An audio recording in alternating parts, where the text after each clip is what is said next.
student, class 12th biology, unit 10, chapter number 14, ecosystem. Today we are discussing the topic ecological pyramid and the succession topic.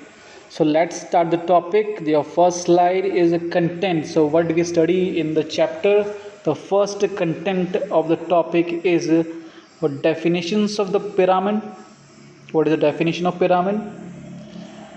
Types of pyramid. Pyramids, first type number, pyramid of biomass, pyramid of energy. What is the importance of pyramid and limitations of the pyramid? So let's start the topic. What is the proper definition of pyramid? An ecological pyramid is a graphical representation designed to show the biomass or bioproductivity at each tropical level in a given ecosystem. Pyramid का मतलब होता है जो ecological pyramid की एक graphical representation के द्वारा biomass को शो करना एक पर्टिकुलर ट्रॉपिक लेवल में, इसको हम इकोलॉजिकल पिरामिड कहते हैं। चार्ल्स एल्टन 1927 ने ये आइडिया दिया था इकोलॉजिकल पिरामिड का, और इसको कभी कभी एल्टोनियन पिरामिड भी कहा जाता है। ओके, तो suppose this is a pyramid, और इस पिरामिड में यहाँ पर producer level, that is a consumer and that is a decomposers. तो हर एक ट्रॉपिक लेवल पे प्रोडक्टिविटी के बारे में जो शो करता है वो आपका पिरामिड इकोलॉजिकल पिरामिड कहलाया जाता है। Next topic, there are 3 types of pyramid. The first is pyramid of number, pyramid of biomass and pyramid of energy. ये इकोलॉजिकल पिरामिड में हम 3 चीज़ों को स्टडी करते हैं, numbers, biomass and energy. So let's start. What is pyramid of number? Which means the number of organism in a food chain can be represented graphically in a pyramid. तो एक particular trophic level में food chain में जो number of organism जो present होते हैं और उसको जो ग्राफिकली रिप्रेजेंट कराया जाता है उसको पिरामिड ऑफ नंबर कहा जाता है। Each bar represent the number of individuals. हर एक trophic level number of individuals को इंडिकेट करता है एक फूड चेन में। So this is your pyramid. Here some producer is grass, here we seeing some animals that is consumers. तो ये वाला जो लेवल है जो शो कर रहे हैं नंबर्स को, means the number of organism in a particular tropical level, ये आपको पिरामिड ऑफ नंबर बताता है। इट कैन बी अपराइट और इन्वर्टेड। ये अपराइट भी होता है और इन्वर्टेड भी होता है। अपराइट मतलब जो पिरामिड ऐसे बनेगा उसको अपराइट कहा जाएगा, और जो पिरामिड आपका रिवर्स कंडीशन में बनेगा, रिवर्स मीन्स आपका जो बनेगा इस टाइप से बनेगा, उसको इन्वर्टेड कहा जाएगा। तो देखिए हम अपराइट और इन्वर्टेड में क्या दिख रहा है हमें आगे। तो देखिए अपराइट जो पिरामिड है वो ऐसे दिख रहा है। तो अपराइट पिरामिड की जो खासियत है वो ये है कि इसका जो ब्रॉड बेस होता है और एपेक्स नैरो होता है। तो दिस मीन्स यहाँ प्रोड्यूसर की संख्या ज़्यादा है और हम ऊपर बढ़ते जाएंगे तो वो संख्या कम होती जाएगी। ऐसा पिरामिड अपराइट पिरामिड कहलाता है, और ये पिरामिड ग्रासलैंड में देखा जाता है जो कि टेरेस्ट्रियल इकोसिस्टम का एक हिस्सा है। इन्वर्टेड पिरामिड वो होता है जहाँ पर आपका जो एपेक्स वो भी नैरो होता है, लेकिन इसकी जो डायरेक्शन होती है बिल्कुल अपोजिट होती है अपराइट की।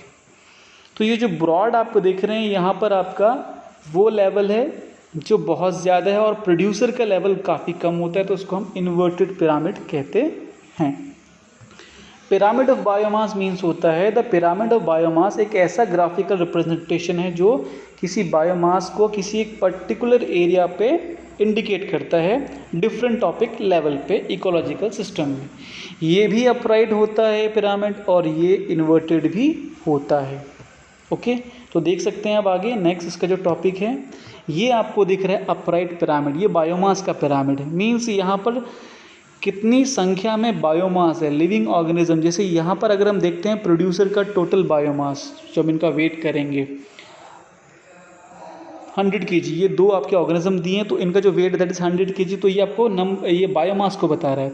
प्राइमरी कार्निवोरस 10 kg, ये आप किसके, तो ये जो है हर एक लेवल पे जो ऑर्गेनिज्म का बायोमास होता है उसकी क्वांटिटी को इंडिकेट करता है।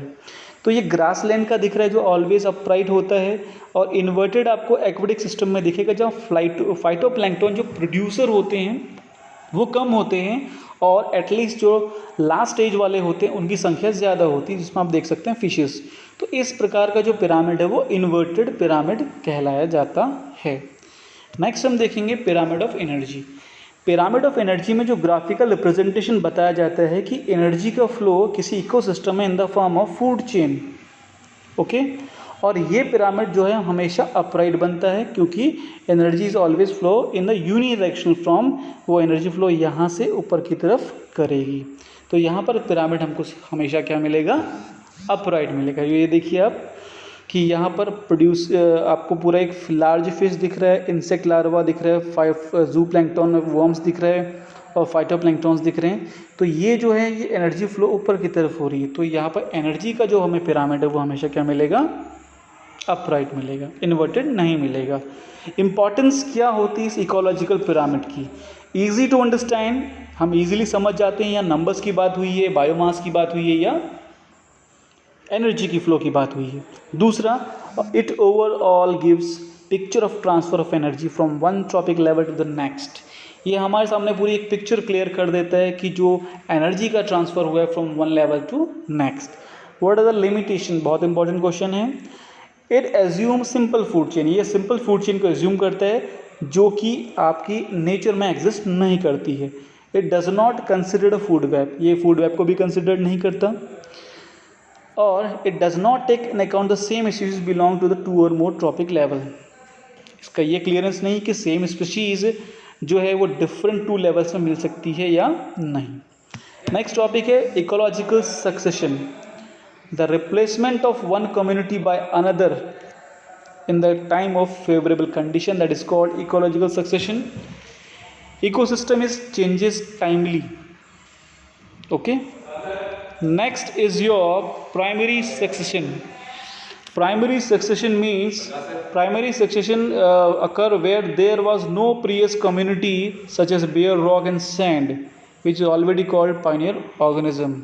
Next slide is your secondary succession, when communities distribute succession over is again is called secondary. मतलब कोई कम्युनिटी किसी प्लेस पे पहले रहती है और किसी क्लाइमेटिक कंडीशन की वजह से डिस्ट्रॉय हुई है और उसको रिप्लेस दूसरी कम्युनिटी ने किया है, तो इसको हम बोलेंगे सेकेंडरी सक्सेशन। वो रीज़न है आपका फायर, अगर आग लग जाए, फार्मिंग कंडीशंस हो जाएं। नेक्स्ट हम टॉपिक में पढ़ेंगे आपका हाइड्रार्ड सक्सेशन। हाइड्रार्ड सक्सेशन जो वाटर से रिलेटेड होता है, इसमें आपको बोला है कि वाटर बॉडी कन्वर्टेड हो जाती है फॉरेस्ट कम्युनिटी में, natural ageing of lake and pond हो जाता है, यूजुअली पॉन्ड में देखा जाता है, और यहाँ पर पायनियर कम्युनिटी देखी जाती है प्लैंक्टन, और क्लाइमेक्स कम्युनिटी फॉरेस्ट आपका देखा जाता है। नेक्स्ट ज़ेरार्ड्स में देखेंगे, ये आपका डेजर्ट एरियाज़ में होता है जहाँ पर वो लिमिटेड वाटर एबिलिटी होती है, इसको ज़ेरार्ड सक्सेशन कहते हैं। तो ज़ेरार्ड सक्सेशन इकोलॉजिकल कम्युनिटीज़ में यहाँ पर आप एक्सट्रीमली ड्राई कंडीशन पाई जाती हैं, जिसमें डेजर्ट्स होते हैं, सॉल्ट डेजर्ट्स होते हैं। इनके एग्जांपल लिथोसीरीज एंड पेस्मोसोर्स होती हैं। Next Pioneer species very important है, ये वो स्पीशीज़ होती हैं जो मॉसेस के फॉर्म में पाई जाती हैं और बहुत छोटे टाइम पे ही पूरा रैपिडली फैल जाती है पूरे एरियाज़ में, और ये एक माइक्रो हैबिटेट प्रोवाइड कराते हैं उस पर्टिकुलर एरिया का। इसमें मॉसेस इसके एग्जाम्पल हैं, और ये सेमी एक्वेटिक माइक्रो हैबिटेट में रहते हैं।